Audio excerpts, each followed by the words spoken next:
Good day, class. Welcome to Scholars Universal Secondary School online class. Today, I'll be taking JS2 Basic Science. Our topic for today is chemicals. Now, what are chemicals?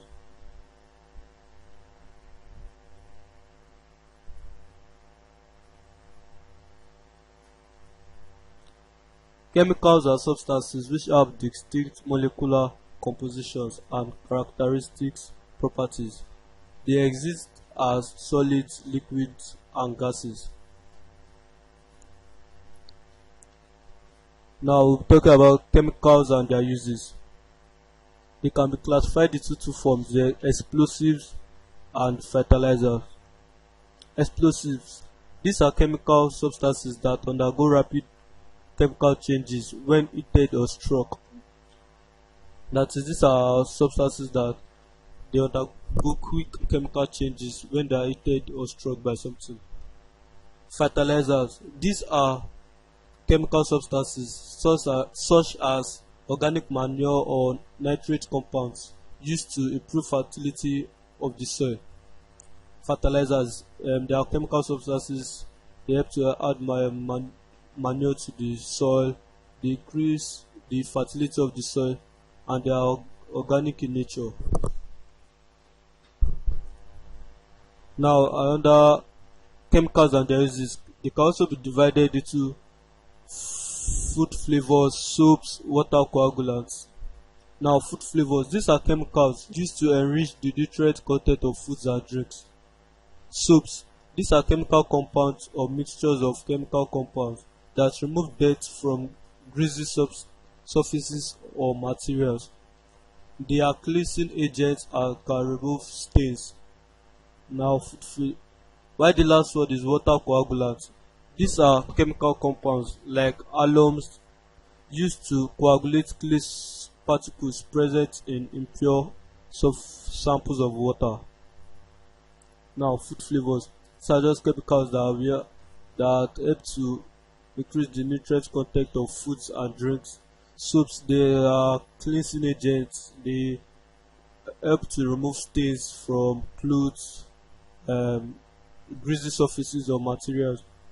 While water coagulants like the alum, they are used to remove or used to coagulate clay particles, that is, tiny particles present in impure samples of water.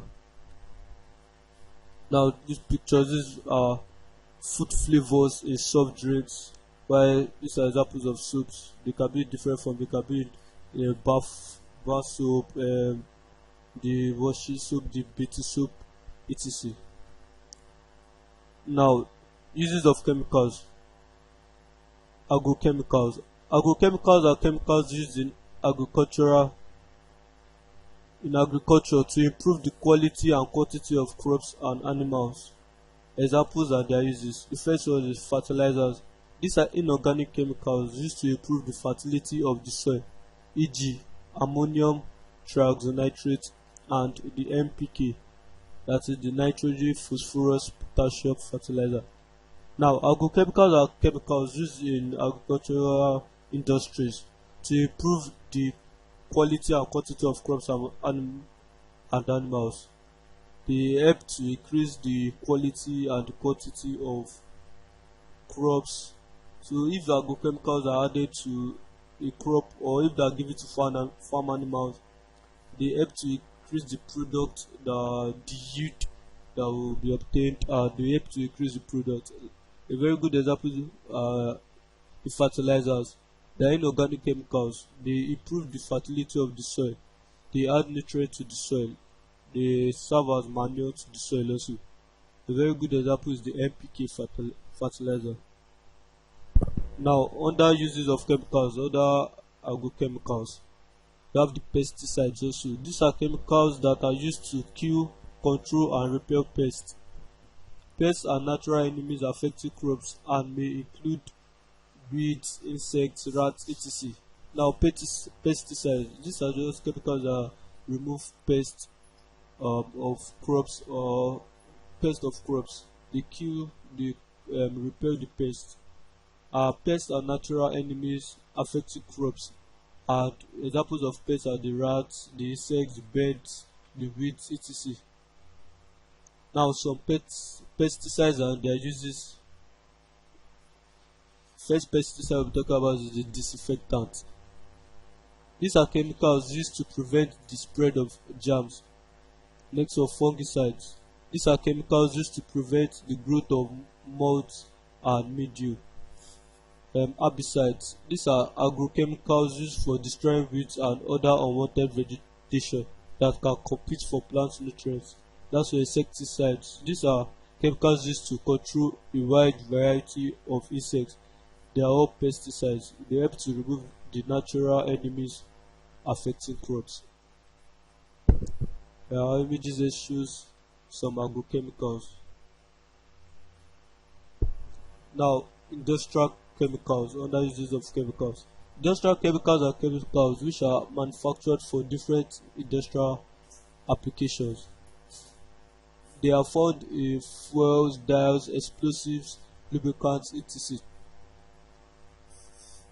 So industrial chemicals, they are chemicals that are manufactured for industrial purposes, for different purposes used in the industries.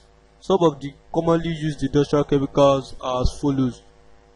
First one is chlorine. This is really used for manufacturing bleaching agents. Most of our bleaching agents that we use at home, like the hypo, etc., they contain chlorine, which is mainly found in bleaching agents. And this chlorine is an example of industrial chemical. Another one is ethene. This is a raw material used for producing plastics, plumbing pipes, detergents, etc. Other industrial chemicals are nitrogen, oxygen, tetraoxosulfuric acid, and etc. Now this ethene is a raw material that can be used for producing plastic, plumbing pipes, detergents, and so on and so forth. Now this is the chlorine. This is a bleaching agent which contains chlorine. Now, classification of chemicals. Chemicals can be classified into the following. First one, based on use. The other one, based on hazardous nature. Now, based on uses, e.g., agrochemicals, industrial chemicals, laboratory chemicals, nuclear chemicals, pharmaceuticals, and cosmetics.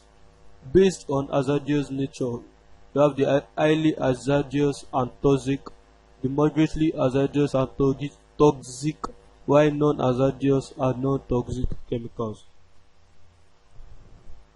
Now, nuclear chemicals. Nuclear chemicals have radioactive effects on living things and the environment. They damage the cells of living things, causing cancers, gene mutations, etc. Examples of nuclear chemicals are uranium compounds and products of nuclear fission, such as radium. So nuclear chemicals, they cause cancer, they cause gene mutation, and they are radioactive in nature. So they have radioactive effects on living things and the environment, which will cause cancer and gene mutation. Example are the uranium compounds are products of nuclear fission. Now, laboratory chemicals.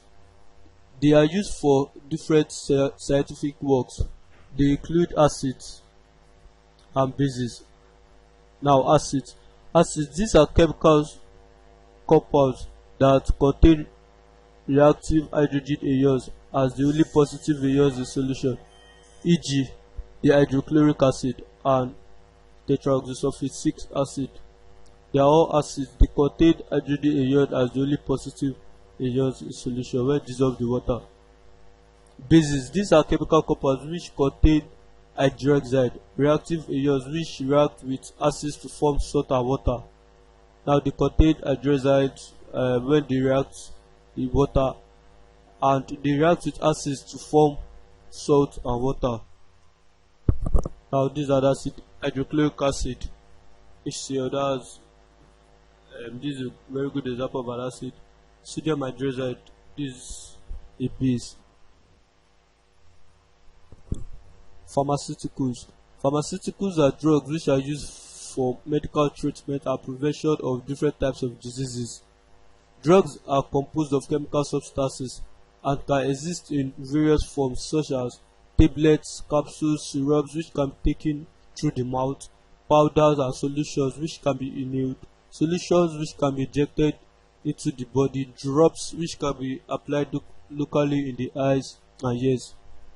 Now pharmaceuticals, they are drugs which are used for different medical purposes. They are used to prevent different types of diseases. They can be in powder form, they can be in tablet form, they can be in drops or solutions.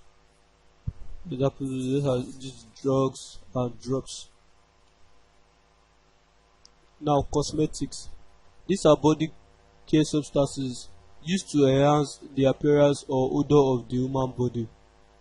Cosmetics include skincare creams, lotions, powders, perfumes, lipsticks, etc.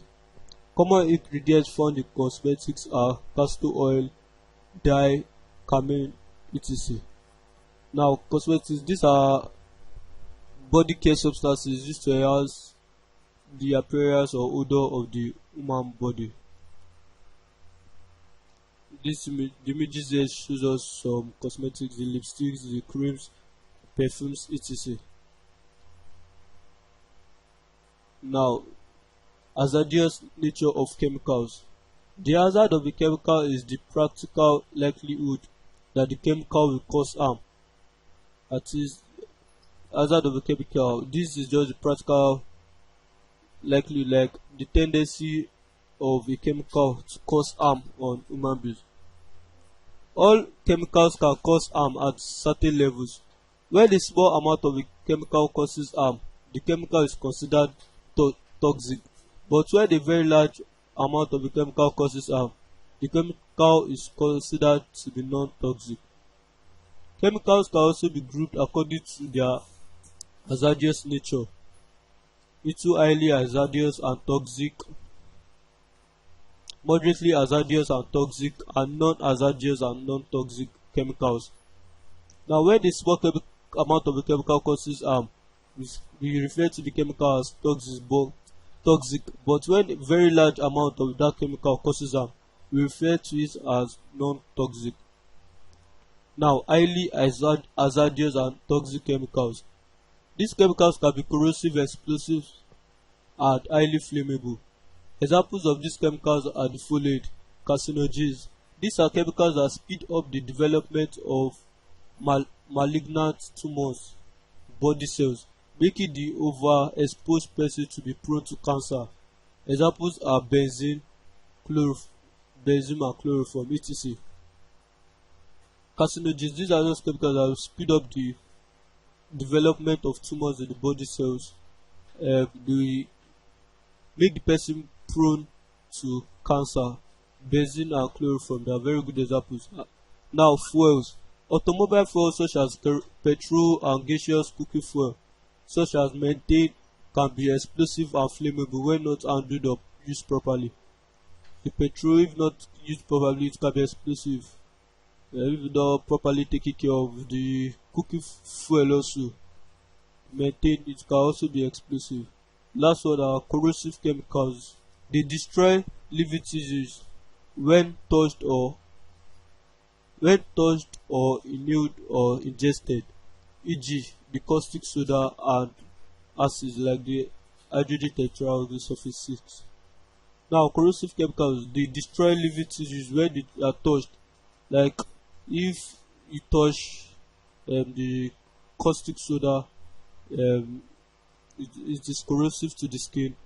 Or if you inhale some gases, they react to the lungs and they are corrosive. Or if you ingest some chemicals. So all these are all corrosive chemicals. Now, moderately hazardous and toxic chemicals. These are chemical substances that can be dangerous on exposure to them. They cause temporary, minor, and possibly irreversible injury to the skin respiratory tract, etc. Examples are irritants such as ammonia, chlorine, carbon 2 oxide, etc. They are all moderately hazardous and toxic chemicals. Now, non-hazardous and non-toxic chemicals. These are chemicals that are safe to handle when they are used, e.g. water. Water is a non-toxic chemical. It is safe to handle when it is used. Doesn't cause any harm. Now, hazard symbols. Hazard symbols are recognizable symbols designed to warn individuals about hazardous materials, locations, and objects, including electrical current and poisons. These are symbols used to warn a particular person about the danger that is ahead or is or are. Types of hazard signs. We have the general caution sign or warning symbol. This warning sign is an exclamation mark and often used to draw attention in case of a hazard and unexpected danger. Like this, the general caution sign. It is used to warn in case of danger or any harm. It contains this exclamation mark. Now, the high voltage sign. This is a pictogram used to indicate high voltage electrical regions or locations. Now, this is the high voltage sign used to warn an individual of danger that is containing high voltage. Now, the poison sign. The skull and crossbones symbols consist of a human skull. It is generally used as a warning of danger, particularly in regards to poison. This is the poison sign. It is to show poison ahead of a person. Now, flammability symbol. This is the sign which is generally used to alert chemical users about the combustible nature of a chemical substance. That is, the ability of a substance to catch fire. So the flammability symbol will be kept on that substance to alert somebody in case, so that the person will know that this thing, it causes explosion, that is fire, it causes fire easily. This is the flammability sign. Now, chemical safety. Chemical safety is a measure that must be carried out for proper usage and storage of chemicals to ensure the protection of the users. Some safety measures that can prevent accidents when using chemicals include strict adherence to manufacturers' safety signs and instructions on chemical packages, proper labeling and storage of chemicals, maintenance of work areas by keeping such environments clean, maintaining good chemical handling techniques, e.g. replacement of stoppers and lids. These are all chemical safety. Now, chemical storage and labeling. Chemical storage is defined as the proper method of keeping chemicals in order to prevent accidents such as fire, explosion, and personal injury. Now, chemical storage is defined as these are those proper methods of keeping chemicals in order to prevent accidents like the explosion, personal injury, fire, etc. The most important factor in chemical storage is keeping chemicals in their original containers. Chemicals should be labeled in English language. Chemical structures or abbreviations should not be used. Improperly labeled or unidentified chemicals usually end up as unknown chemical waste, which can cause hazard to handlers and the environment. I was still talking about chemical storage and labeling. Proper storage methods of chemicals include storage of hazardous liquids below eye level. It minimize exposure to the face and eyes. Storage of chemicals in locations such as shelves, cabinets, and refrigerators, etc. Improper storage locations should be avoided, such as in drawers or floors and under the sink. Thanks for listening. You can subscribe to our YouTube channel and like the page.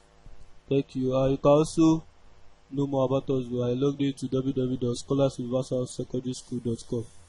Thanks for listening.